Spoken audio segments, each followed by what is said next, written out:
My name is Jessica, and at 49 years old, I've spent 2 decades in marriage with my husband, Ethan. Last year, our son ventured off to a university in another state, leaving our home quieter and granting me more free time. However, to support our son financially, I took up a part-time job, a shift from my previous role as a stay-at-home mom. Initially, this transition posed its challenges, but lately I've found a sense of fulfillment as my contributions at work have been acknowledged and valued. Excitedly, I shared news of a modest raise with Ethan one evening, basking in the recognition of my efforts.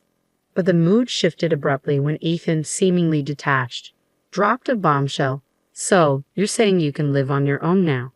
Confusion clouded my mind as I tried to comprehend his words.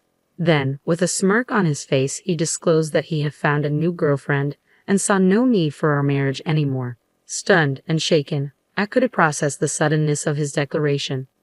"What do you mean?" I stammered, the ground feeling unsteady beneath me. His callousness cut deep as he dismissed our marriage with ease, instructing me to procure divorce papers the next day. His words pierced through me, accusing me of having given up on being a woman, insinuating blame for our dwindling intimacy. Furious and hurt, I couldn't believe the audacity of his words. Yes, our relationship had faltered over time, but it wasn't because I had abandoned my womanhood. It was a culmination of various factors, none of which warranted such cruelty and disregard. I feel an unexpected attraction towards a middle-aged man in his 50s, despite his extra weight, and it unsettles me.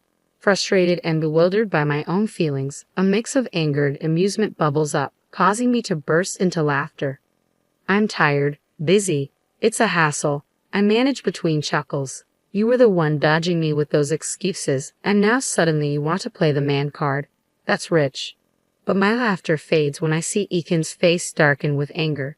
His tone shifts, laced with bitterness and disrespect, as he lashes out with harsh, vulgar words. His posture exudes arrogance as he leans back, crossing his arms, boasting about his apparent affair partner, Ashley. "Ashley is different," he sneers, mocking me for my excitement over a modest pay raise. "She's head over heels for me, calling me the best boyfriend ever. Look at you, thrilled over a tiny raise. How pathetic." With a sense of superiority, Ethan regales me with details about Ashley, emphasizing her youth and vitality. "She's in her mid-20s, working in the nightlife scene for over a decade," he boasts, ignoring the vast age gap between us and the fact that we have a son nearly 20 years old. It's a stark reminder of the unorthodox dynamics of their relationship, with a partner barely older than our own child, now expecting a child of her own with Ethan. I felt like I was losing my mind, drowning in a sea of revulsion. Life, I believed, should be about love, but not the cold, hardened kind that Ethan embodied, resembling a moldy rice cake. No, love should be vibrant, enduring, like the fresh, plump skin of Ashley. That, to Ethan, seemed worth every penny, a love that justified spending money. With a tongue rolling with fervor, my husband ranted, extolling the virtues of love bought with wealth. His eyes sparkled with desire for Ashley, while he turned a blind eye to his own aging self. When I dared to confront him about Ashley's motives, he erupted in a whirlwind of anger. "It's not about money, it's about love," he spat, his words dripping with venom. And then, with a chilling finality, he declared his intention to marry Ashley, ordering me to pack my belongings and leave. His callousness stunned me into silence, leaving me speechless and incredulous. Yet, amidst the chaos, a realization dawned upon me. The last time Ethan had uttered the word love to me felt like eons ago. I couldn't help but find the situation absurd, for I knew, with time, Ethan's fervor for Ashley would wane, just as his affection for me had dwindled. In the end, his venomous words would find a new target, directed at Ashley herself. And as I stood there, absorbing his disdain, I couldn't help but pity him. Pathetic indeed. I should have seen the signs long before we exchanged vows. Reflecting on our marriage, I realize I've carried the burden of housework and childcare alone, while my husband never lifting a finger to help, only offered criticism for what I hadn't done. In those days, appreciation or affection were foreign concepts, and now he's discarding me for a younger woman after all my efforts. It felt surreal, like a decision born of madness, yet Ethan dismissed my protests as mere bitterness. "No problem," he shrugged, casually mentioning paperwork for our separation to be done on his next day off before retreating into his room. For days, I wrestled with sleepless nights and tears of frustration, though outwardly, I maintained composure. Then on his next day off, my husband brazenly invited his new flame to our home. "Hello, Ethan's ex," she greeted me with a smirk, casually lounging on our sofa. Ashley, as she introduced herself, exuded confidence, flaunting her smooth skin and bold attire. Her occupation in the nightlife scene was evident in her flashy makeup and revealing attire, leaving me unsure where to direct my gaze. Despite her overt display of allure, I sensed a lack of genuine affection for my husband. If my intuition served me right, her intentions were far from sincere. Prepared for divorce, I confronted her, initially resigned to the inevitable. Yet something about her demeanor set off alarm bells. "Ashley, did you pursue a relationship with Ethan fully aware of his marriage?" I inquired, hoping for some semblance of understanding. She laughed dismissively. "I'm not naive, old lady," she sneered, her condescension palpable. "You're the one who's being replaced. Ethan and I are headed towards a civil arrangement." Her arrogance grated on me, but I maintained my composure, revealing the recorder hidden in my pocket. "Your confidence might falter when this recording surfaces. You're aware I can seek compensation for your involvement."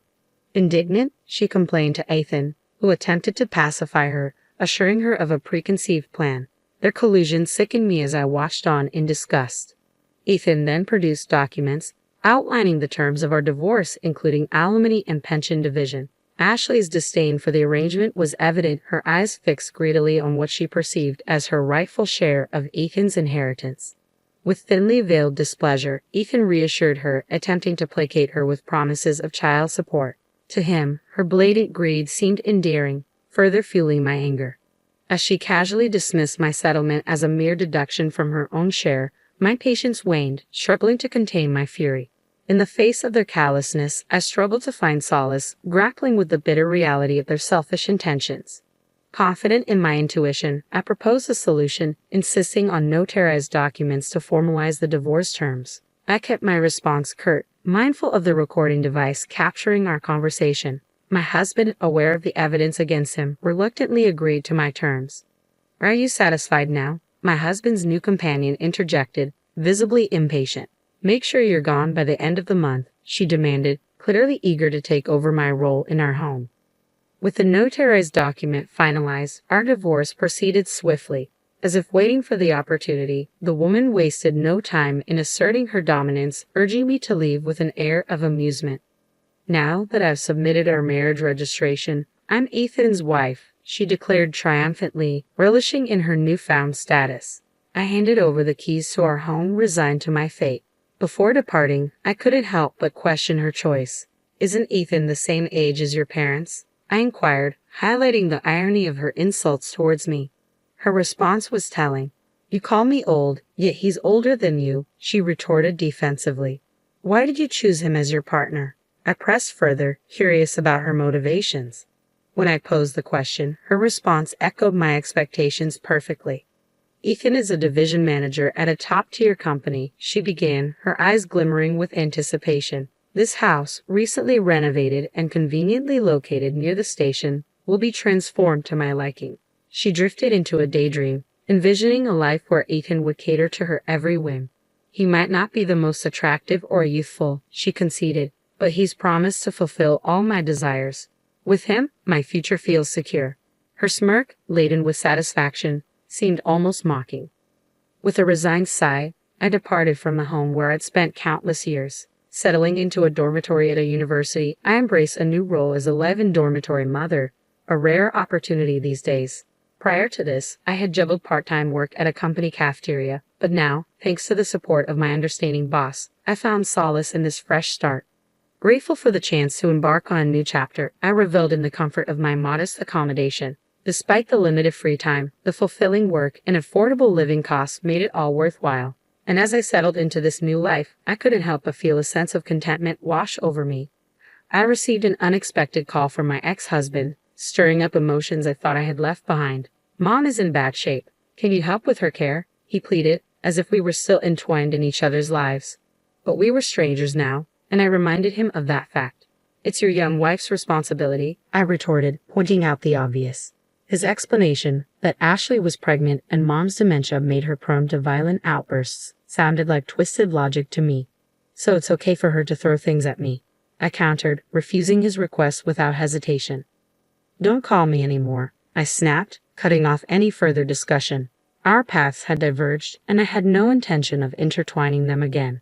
Despite being my mother-in-law for 2 decades, our relationship had remained distant. Besides, I had just begun to carve out my own independent life, with neither the time nor the resources to provide care elsewhere. Yet my ex-husband somehow tracked me down and showed up unannounced, accompanied by his new partner. If you can't help, at least return the money we paid as consolation, he demanded, his request bordering on the absurd. I saw no obligation to comply, and I made that clear with a cold dismissal. But his companion's glare was anything but passive. Accusing me of deceit, she unleashed her frustration with a scream, hurling documents in my direction, scattering them across the room. As I watched the papers flutter to the ground, I couldn't help but feel a sense of vindication amidst the chaos. I didn't deceive anyone. You merely assumed Ethan had assets of his own. I shrugged deliberately, emphasizing my indifference. While settling my late father-in-law's estate, I discovered a significant amount of debt. Disclaiming the inheritance could have resolved the issue, but Ethan had already taken action. He terminated his father's mobile contract and sold off household items and valuables for quick cash. Unfortunately, this violated the law, preventing us from disclaiming the inheritance due to prior interaction with the assets. With a hint of triumph, I explained how Ethan's actions had left him and his partner responsible for the debt. Ethan dumped all the inheritance paperwork on me without heeding my advice, I accused, turning to address Ashley directly.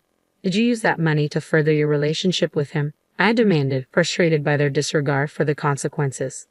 Ethan argued, claiming I should have informed him sooner. But that's precisely what I had been trying to convey. Their failure to listen and take responsibility together only exacerbated the situation. I knew nothing about this, I asserted, watching the woman grow pale and flustered. So you're just going to pretend you're innocent and run off with the money? They pressed me hard, but I remained unfazed. It's ironic you say that, I retorted. If you hadn't cheated, you wouldn't have needed money for your affair. You could have relinquished your inheritance, I pointed out, the frustration evident in my voice. You're the one who caused this mess. He groaned and retreated, while I turned my attention to Ashley. You knew he was married, pursued him for his assets, had a child, and then kicked me out.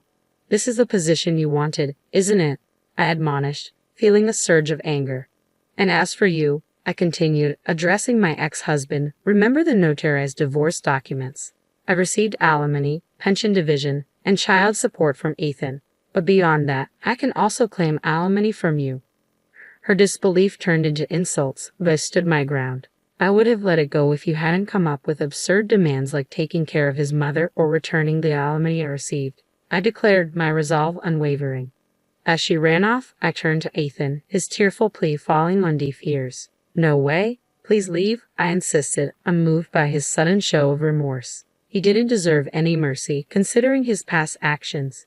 True to my expectations, the woman vanished, leaving behind only a divorce notice. It turned out our pregnancy was a lie too. Left to grapple with his debt and his mother's care, my ex-husband withered away from stress and overwork. Meanwhile, I found fulfillment as a dorm mother for kids the same age as my son, and as people remarked on my youthful appearance, I resolved to live honestly, free from arrogance or deceit. A cautionary tale reminding everyone to tread carefully when navigating divorce.